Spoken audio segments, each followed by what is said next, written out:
আসসালামু আলাইকুম, নূরজাহানস কুকিং রুমে সবাইকে স্বাগতম। গ্রাম্য পদ্ধতিতে দারুণ মজার হাঁসের মাংস রেসিপি দেখাবো। গ্রাম্য পদ্ধতি হয়েছে সহজভাবে রান্না করা। আমি এখানে একটা হাঁস নিয়েছি, ভালো করে ছোট ছোট করে কেটে ধুয়ে নিয়েছি, ভালো করে পানি ঝরে যেন পানি না থাকে। আমি এখানে আদা রসুন বাটা দিয়েছি 2 টেবিল চামচ, শুকনা মরিচ কাঁচা মরিচ বাটা দিয়েছি 2 টেবিল চামচ, জিরা ধনিয়া বাটা দিয়েছি 1.5 টেবিল চামচ, 2 টেবিল চামচ হলুদ দিয়েছি, 2 টেবিল চামচ লবণ, হাফ কাপ পেঁয়াজ, সামান্য সরিষার তেল, 1 টেবিল চামচের মতো দিয়েছি সরিষার তেল। এগুলারে আমি ভালো করে মিশিয়ে নিব, সুন্দর করে মিশিয়ে নিব যেন প্রত্যেকটা মাংসের সাথে মশলাটা লেগে যায়। মাংস রান্নার এটাই হচ্ছে মেইন পদ্ধতি। এই মশলাটা ভালো করে মাখেন, মাংসের স্বাদ বাড়বে। একটু সময় নিয়ে মাখবেন। আমি তো প্রায় 5 থেকে 7 মিনিট মেখেছি।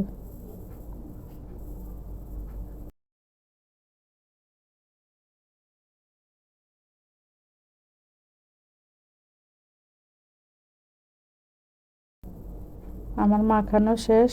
আমি এখন এটা ডেকে আমি আধা ঘন্টা রেস্টে রাখবো।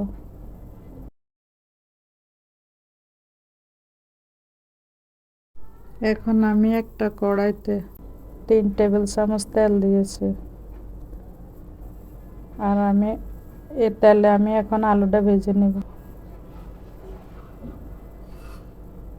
হাঁসের মাংসতে আপনারা আলু দিলে আলুটা ভেজে দিবেন। অনেকে আলু খায় না, অনেকে খায়। আমি আলুর সাথে 1 চামচ লবণ দিয়েছি, 1 চামচ হলুদ দিয়েছি, দিয়ে এগুলারে ভালো করে লাল লাল করে ভেজে নেব। আলুটা ঢাকনা দিয়ে ভেজে নেবেন, তাহলে আলুটা ভালো সিদ্ধ হবে।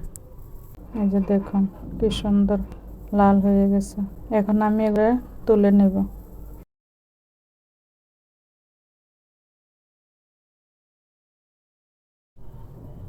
আমি আলু ভাজা তেলে ফোড়ন দেব, তেজপাতা আর জিরা ফোড়ন দিয়েছি। এখন আমি এটা একটু করে ভেজে নেব। আমার ভাজা হয়ে গেছে, এখন আমি সেটা দিয়ে দেব।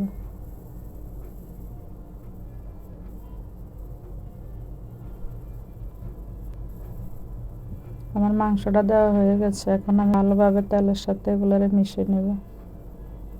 একটু সময় নিয়ে এগুলারে মিশাবেন।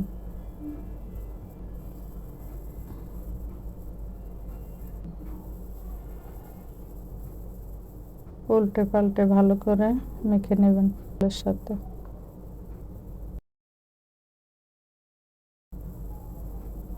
প্রথমে একটু ভালো করে নাড়াচাড়া করতে হবে, না হলে নিচে দিয়ে লেগে যাবে।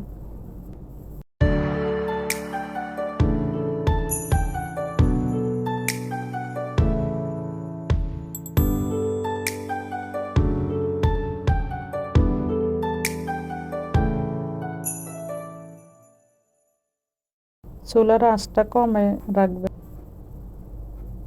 এখন আমি এগুলো রেখে দিব, আর একটু পর পর নেড়ে দেব। দেখি সুন্দর তেল উঠে গেছে। আমার মাংসটা ভালো করে কষানো হয়ে গেছে।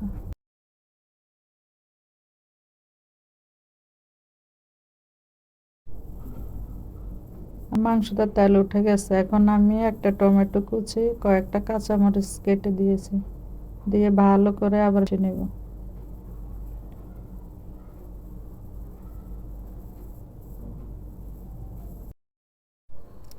মাংস যত বেশি কষাবেন তত মজা হবে। আমি মাংস কষানিতে প্রায় সিদ্ধ করে ফেলছি। একটু পর পর ঢাকনা উঠে নেড়ে দেবেন, নাহলে নিচে দিয়ে লেগে যাবে। আমি মাংস কষানিতে কোনো পানি দিই নাই। মাংসতে যে পানি ছেড়েছে ওই পানি দিয়ে আমি কষাইতেছি, এক্সট্রা কোনো পানি লাগবে না।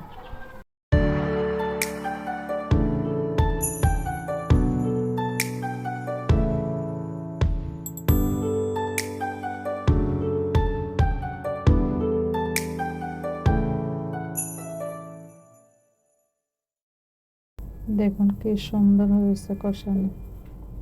এখন আমি আলুটা দিয়ে দেব। আলু দিয়ে আমি ভালো করে মাংসটা কষিয়ে নেব। মাংসের সাথে আলুটা ভালো করে কষিয়ে নেব। আমার মাংসটা কষানো শেষ। এখন আমি পরিমাণ মতো ফুটন্ত গরম পানি দিয়ে দেব।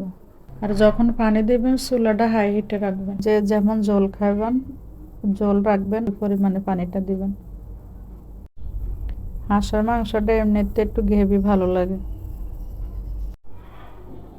আমি এখন এটারে ভালো করে নেড়ে ছেড়ে দিয়ে ঢাকনা দিয়ে 20 মিনিট ঢেকে দেব।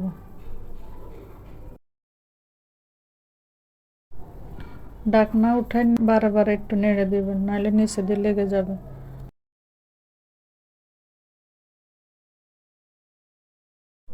আমার মাংসটা প্রায় হয়ে গেছে।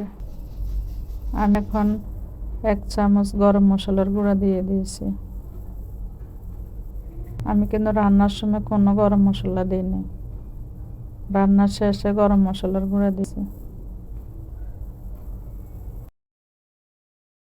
5 মিনিট আমি ঢেকে রাখবো।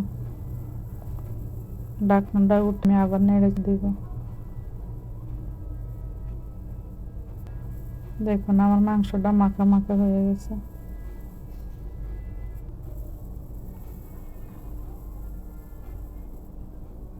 আপনারা চাইলে এটারে একবারে ভুনা করতে পারেন। এই যে আমি পরিবেশন করে দিচ্ছি। দেখুন মাংসের কালারটা কত সুন্দর।